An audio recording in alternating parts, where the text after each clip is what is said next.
Charity? Well, on the 25th of March, Feast of the Annunciation, about 20,000 Daughters of Charity all over the world will renew their vows.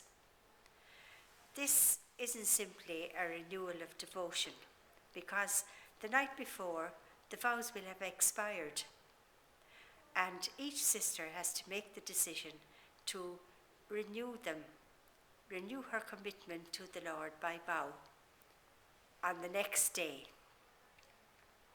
Our vows are somewhat different to the vows of other congregations, insofar as they are annual. That is, we take them for just 1 year at a time, and we also take a fourth vow, service of persons who are poor, as well as the usual vows of chastity, poverty, and obedience. To understand all this, we must go back to the roots, to the origin of the Daughters of Charity in 17th century France. At that time, there was terrible poverty in the cities and in the country, which was devastated by war and famine and disease. Vincent de Paul, being a compassionate man, was urged to make some response to the terrible needs he saw all around him. He had already organized some women into what became known as the Confraternities of Charity, and they spread all over France.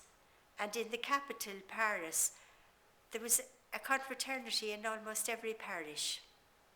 Some of the grand ladies of France got involved, and they went into the hovels of the poor, and they healed the sick, and they brought food and medicine to the poor.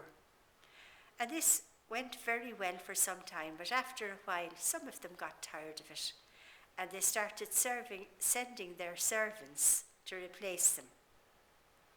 Vincent de Paul thought this wasn't good enough, and he and his collaborator, Louise de Marillac, agonized over the problem. Divine Providence provided a solution, and this good country girl, Marguerite Nassau, arrived in Paris one day and offered herself to help in the service of the sick and the poor. Of course, Vincent was delighted. Other girls followed, and they worked mostly with the ladies in the parishes. And Vincent asked Louise to keep in touch with them. Now, after a while, she saw that they needed to be together in a community, and they needed protection and they needed instruction. So she said this to Vincent, and after some initial hesitation, he agreed. And Louise took the first 4 girls into her house on the 29th of November, 1633, and that was the beginning of the Daughters of Charity. Vincent came and gave them instruction.